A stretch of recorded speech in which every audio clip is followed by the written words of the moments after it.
제가 어제는 그 지방 출장이 있어서 그 전날 내려가 있어야 돼가지고, 음, 저기를 할 수가 없었습니다. 촬영을. 물론 기다리시는 분은 없겠지만, 뭔가 촬영을 안 하면, 뭐 해야 될 걸 안 한 것 같은 느낌이 들어서, 지난주에 발표된 경제지표 중에 좀 중요하다고 보이는 거는, 크게 중요한 건 없는데요. 이제, 미국의 소기업들 보면, 그 심리지수가, 그 소기업들 관련된 심리지수 안 올라오고 있어요. 비즈니스 심리지수. 이것뿐만 아니라 한 가지 더 나온 걸로 보면 이거 미시간 대학교의 소비자 심리 지수거든요. 그러니까 중소기업하고 소비자들은 심리가 코로나 이전으로 회복이 안 되고 있는 상황입니다. 그런데 PMI 지수들을 보면 기업 제조 기업이나 혹은 서비스업 기업들의 PMI 지수를 보면 미국 같은 경우에는 상당히 좋은 수준으로 나오거든요. 그러니까 이제 완전히 양쪽으로 나눠가지고 나뉘어서 움직이고 있다는 심리적 지수가 움직이고 있다는 걸 알 수 있고 빈익빈 부익부가 극대화돼 있다는 거죠. 기업의 규모, 기업 측면에서도 그렇고 가계 측면에서도 그렇고 그렇게 움직이고 있다는 뜻입니다. 그러니까 이런 관점에서 놓고 보면 경기가 뜨겁고 물가가 올라가고 있다고는 하지만 바이든 행정부에서 말하는 것처럼 대규모로 자금을 쥐어줘야 된다라고 하는 부분들이 설득력이 있다고 볼 수 있어요. 다만 이제 그것들이 인플레이션 유발에 대한 우려 때문에 국채가 난리를 치고 있고 그런 부분들이 주식시장에 영향을 미치고 있긴 한데 시장이 어느 쪽에 더 호응을 할지. 근데 다만 결은 바뀐 거죠. 예전에는 경기 수축이나 이런 부분들 때문에 경기 부양책을 하면 주식시장이 위로 튀고 올라오는 액션을 보였는데 지금 그런 부양으로 인해서 너무 빨리 인플레이션이나 이런 속도가 빨라진다는 것 때문에 주식이 조정을 받고 있는 거니까 결 자체는 약간 바뀐 거죠. 근데 그 결이 바뀌었다는 얘기는 결과적으로 경제 상황이 좋다는 뜻입니다. 너무 많이 올라가서 뜨거워질 거에 반응한다는 뜻이거든요. 주식시장이 우려가. 그래서 경제가 좋다는 뜻으로 받아들여야 되는 거죠. 예, 추세적으로 주식시장한테는 긍정적인데 단기적으로는 조정의 가능성이 있다라고 하는 걸로 받아들여야 된다는 뜻입니다. 중국의 물가 상승률, 소비자 물가 상승률은 마이너스를 최근에 보이고 있는데 이거는 사실 이거 위험한 거 아니야라고 생각할 수도 있는데 이거는 그렇게 생각하시면 안 되고 이게 2020년 12월 달부터 지금 3월까지 나온 거거든요. 근데 그게 이제 2019년도 12월부터 여기거든요. 12월부터 최근 3월까지 여기까지거든요. 그러니까 여기서부터 여기까지인데 요걸 보면 과거에 비해 상당히 높은 수준으로 튀어 올라왔죠. 이런 부분 때문에 이게 못 올라가고 있는 거기 때문에 결과적으로 이거는 약간 노이즈라고 봐야 되고 기저효과 때문에 이런 거라고 봐야 되고 생산자 물가 지수를 보면 상당히 많이 확 튀었습니다. 3월 달에. 이게 작년 3월 달이 어디냐면 여기거든요. 1, 2, 3월 여기입니다. 여기인데 그 이전에 있던 추세보다 상대적으로 그렇게 낮지 않은 수준이거든요. 여기는 이제 마이너스인데 높다고 마이너스 중에 상대적으로 덜 마이너스니까 추세적으로는 높다고 봐야 되겠죠. 그럼에도 불구하고 이게 팍 튀었다는 얘기는 소비자 물가 상승률에 나중에 영향을 미칠 것이다라고 하는 부분들을 봐야 되기 때문에 중국 당국이 약간 양적 완화에 대해서 뒤로 물러서고 있고 혹은 약간 조일 수 있는 그런 패턴을 보이고 있는 것이 정책 당국자 입장에서는 긍정적이다라고 봐야 됩니다. 사실은 그러니까 그들은 그렇게 판단할 수밖에 없다는 거죠. 그리고 코로나 팬데믹이나 이런 것이 빨리 중국은 그 개선이 됐기 때문에 경제 활동이나 이런 것이 완전히 위축된 건 최근 12월부터 올 초까지 주요 도시들에서 봉쇄를 강력하게 하긴 했지만 이제 다시 풀리게 되면 이제 그 문제가 해결되겠죠. 그래서 미국과는 좀 입장이 다르다고 봐야 됩니다. 그리고 미국 그 신규 실업수당 청구 건수는 70만 건대로 내려왔고 이제 60만 건대로 내려갈 수 있는 가능성을 다시 오픈한 상태예요. 그리고 일자리 창출 자체도 일정 수준 계속 추세적으로는 올라가고 있어요.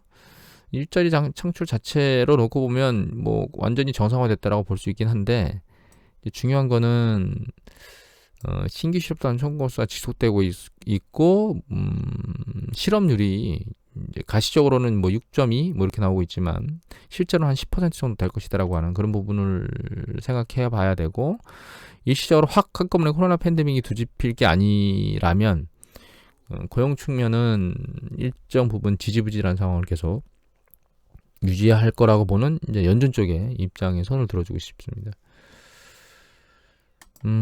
이거는 어드바이저 퍼스펙티브에 나오는 차트인데요.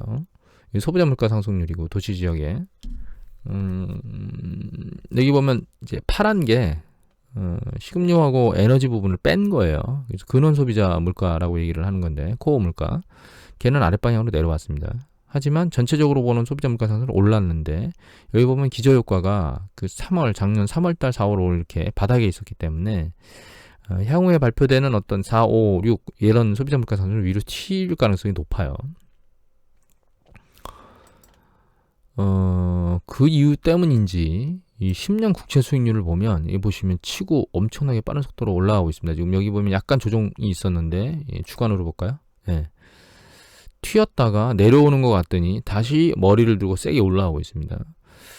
아직 10년 국채 수익률과 관련된 문제가 완전히 잡힌 건 아니에요. 그래서 이제 16일, 17일 날 있을 FOMC 회의에서 제롬 파월 연준 의장이 뭔가 얘기를 하기를 시장에서 기다리고 있긴 한데 문제는 이거 라가르드 22 총재께서 전체 그 매집 규모 자체는 늘리지 않겠지만 속도는 빨리 하겠다니까 이게 채권 수익률이 막 올라가니까 그에 대해서 뭔가 커버를 하겠다고 얘기를 하긴 하고 있는데 그게 영향을 미치고 있지는 않은 것 같아요. 이게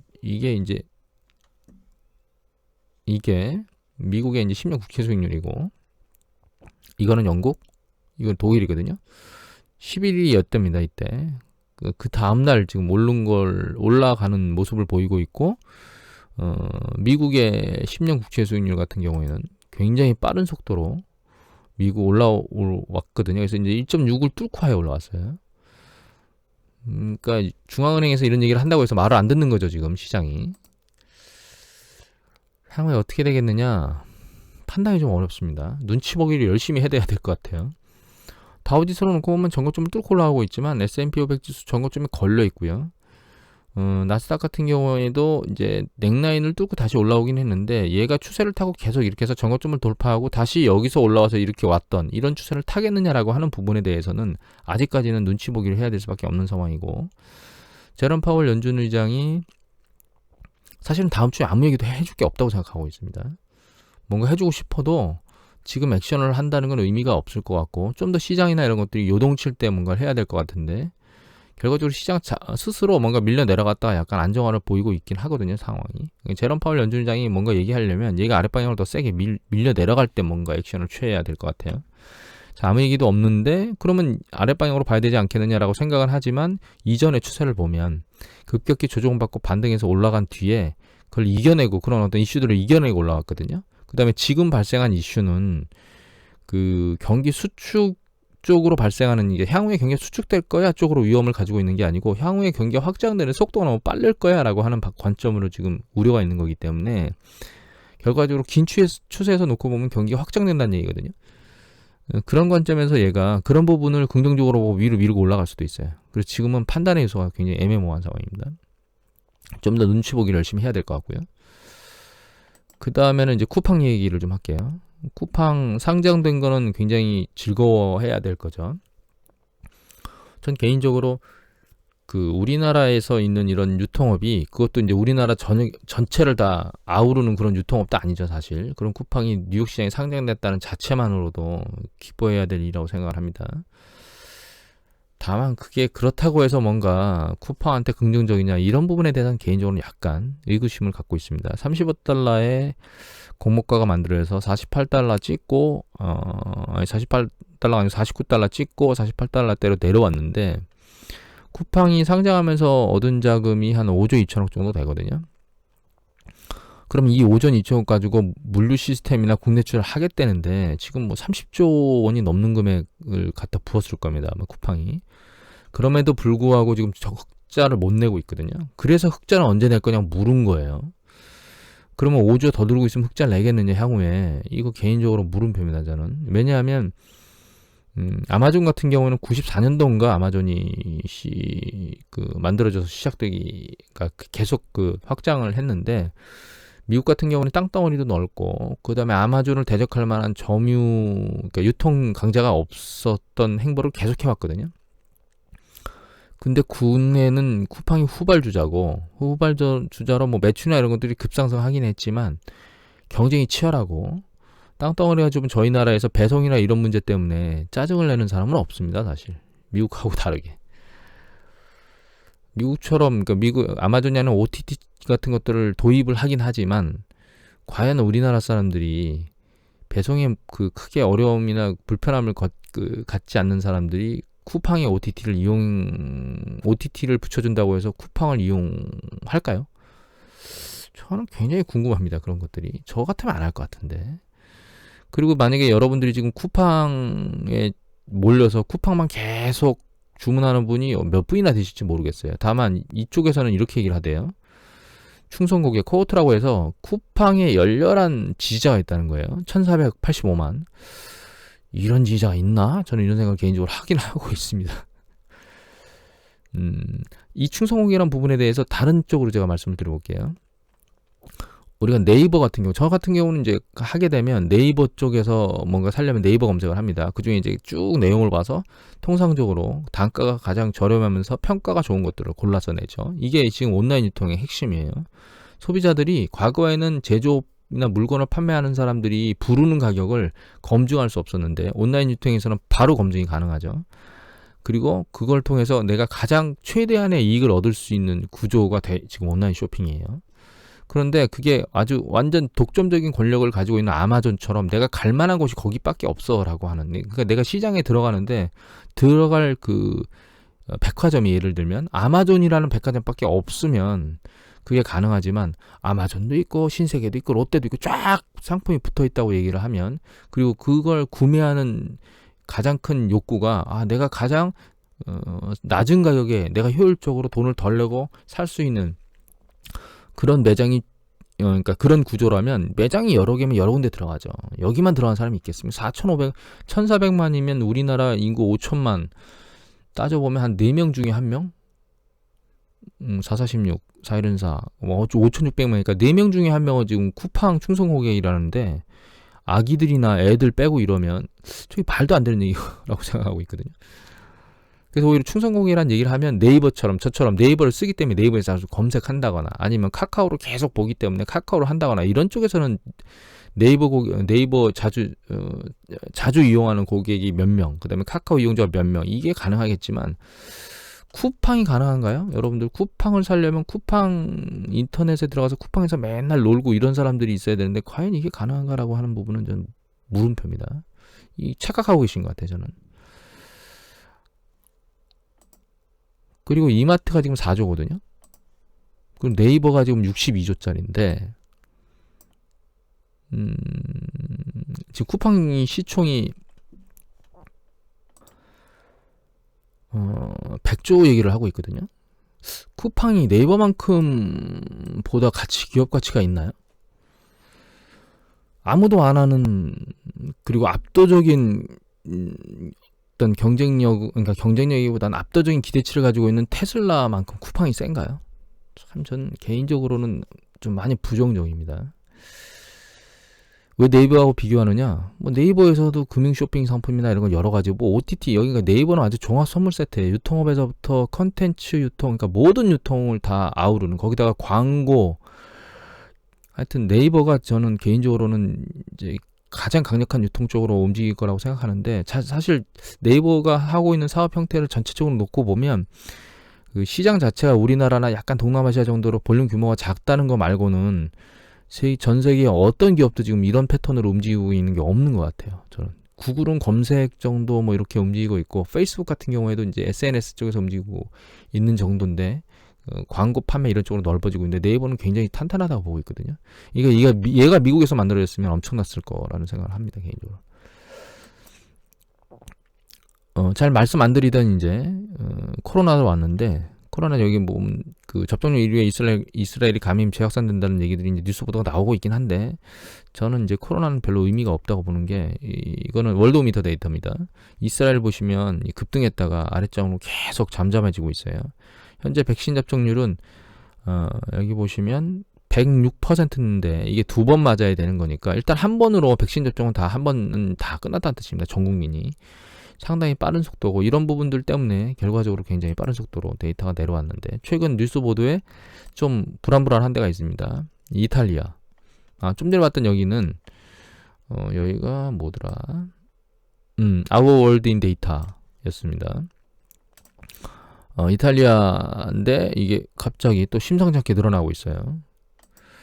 그리고 독일 같은 경우에도 아랫방향으로 잠잠해지고 있다가 올라오고 있거든요. 그래서 유럽 쪽에서 약간 안 좋은 얘기들을 하고 있긴 한데 미국 사례를 보면 정말 폭발적으로 난리를 쳤고 밑으로 내려와서 지금 잠잠해졌거든요. 그 다음에 이거는 CDC 데이터입니다. CDC 데이터고 이거는 존스홉킨스 데이터인데 확진율 자체가 바닥에 다시 붙었어요. 근데 중요한 건 미국 같은 경우에는 강력한 봉쇄를 안 했다는 거예요. 강력한 봉쇄를 안 했는데도 결과적으로는 아랫방향으로 내려왔죠. 이런 부분들은 아마 이제 그 코로나 이런 것들을 거치면서 마스크나 자가 방역 조심하는 이런 부분들이 늘어났기 때문에 그런 부분들이 효과를 발휘하는 거라고 보고 있습니다. 그래서 여기에다가 백신을 현재 맞추고 있기 때문에 이제 이스라엘 같은 경우는 백신도 많이 맞췄지만 뭐 WHO에서 잘 된 데는 마스크나 이런 것들을 약간 안 해도 됩니다. 이런 쪽으로 느슨하게 만들려고 하는데 이스라엘은 그걸 안 한다 그러죠. 결과적으로 백신하고 스스로 어떤 조심하려고 하는 그런 자가 방역 이런 부분들이 합쳐서 더 이상 그 코로나와 관련된 부분은 경제에 영향을 미치지 않을 거예요. 다만 이 생각은 합니다. 그 개인적으로 불안하다는 것은 가게들이 사람들과 접촉하려고 하는 어떤 그런 부분들을 줄이려고 한다는 거예요. 예를 들면 마스크를 쓰고 있을 수는 있는데 마스크를 쓸 수 없는 상황에 될 수 있는 거 있죠. 레저를 즐긴다거나 혹은 뭐 식사를 한다거나 사람이 군집된 곳에서 마스크 착용을 할 수 없는 그런 형태의 패턴들은 사실 긍정적이지 않을 수 있거든요. 그리고 나 스스로 마스크를 한다 하더라도 군집된 사람들이 굉장히 마스크 없이 돌아다니면 불안하죠. 그래서 그런 업종에 있는 것들은 또다시 그러니까 이게 타격이기보다는 이 팽창하는데 정상화되는데 속도가 늦어질 수 있다라고 하는 부분들은 고민을 해봐야 될 거라고 생각합니다. 개인적으로. 그래서 대한항공 같은 경우에는 상당히 많이 언택에서 택트로 가는 것 때문에 기대감 때문에 굉장히 많이 올랐습니다. 주봉입니다. 근데 중요하다. 대한항공이요. 과거 추세를 보면 2015년도 급등했던 이 시기까지 올라왔거든요. 지금. 이 시기의 경제 상황과 지금의 경제 상황을 비교해 보면 이거 올 것만큼 다 왔다고 봐야 되지 않을까라는 생각을 하게 됩니다. 왜냐면 그 뒤에 사실 경영이나 이런 부분들 문제 때문에 경제 상황은 정상이었는데도 불구하고 주가는 여기에 머물러 있었거든요. 근데 이거는 굉장히 빠른 속도로 지금 치고 올라왔고 물론 다른 항공주들하고는 다르게 물류 쪽에서 상당히 커버를 잘하고 그래서 흑자를 보이는 그런 부분들이 있기 때문에 올라온 거는 이해는 하겠는데 이 과도한 부분이 과연 이걸 이제 중요한 건 이거죠. 얘를 추세를 뚫고 또 이렇게 막 올라가 줄 수 있겠느냐에 대한 부분인 거죠. 그런 부분에 대해서는 약간 물음표를 한번 생각해 봐야 될 것 같고 그다음에 또 다른 걸로는 이제 여행주예요.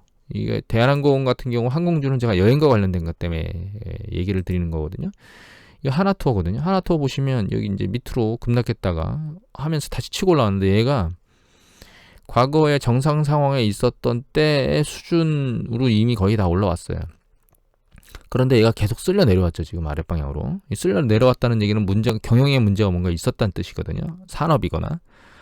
그런 것들을 무시하고 여기 이제 단기적으로 반등한 게 있긴 하지만 그런 어떤 상황 추세를 무시하고 얘가 계속 올라갈 수 있겠느냐. 이런 부분들도 한번 고민해 봐야 됩니다. 올라간 건 좋은데 추세 패턴을 계속 타고 밀고 올라갈 거냐. 그러니까 향후에 경기가 이렇게 확장 국면으로 잘 돌아갈 때 여행업들이 과연 이 궤도를 타고 올라갈 수 있겠느냐 아니면 이게 그렇지 못하고 횡보를 하는 이런 상승 패턴이 탄력을 잃는 그런 부분들이 존재할 수 있다라고 하는 부분 두 가지를 고민을 해봐야 된다는 거죠.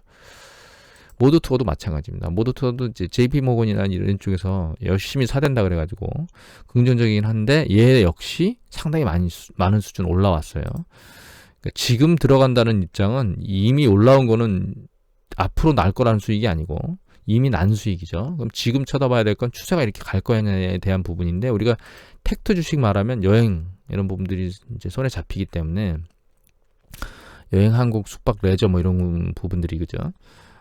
그런 부분들이긴 한데 얘가 그렇게 안 오른 게 아니고 얘가 다른 언택트 주식들만큼이나 많이 올라왔다는 뜻이에요. 그거보다는 덜하긴 하지만.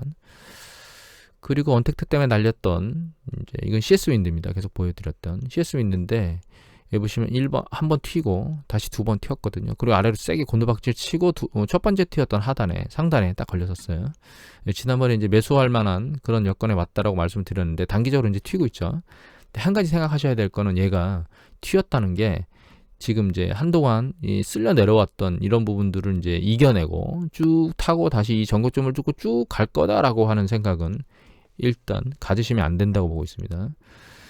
배수 자체가 바닥부터 많이 올라왔고요. 기대치가 많이 반영된 거기 때문에 이미 계속 말씀드렸지만 상단에 걸려서 더 이상 올라가지 못하고 여기서 박스권을 거칠 수도 있고요. 상단이 여기가 아니고 여기에 걸릴지도 모릅니다. 상황은 지켜봐야 될 것 같고, 다만 이 과도하게 오른 CS 윈드, 중소기업 CS 윈드가 긍정적인 부분이 있다면 여기 보시면 이제 외국인들의 매수세가 쭉 지속됐다는 거예요. 다만 최근에 여기 보시면 반등하면서, 그러니까 바닥재로 이제 내리 꽂을 때, 조금 내리 꽂았다 올라올 때 매도 물량이 굉장히 셌죠.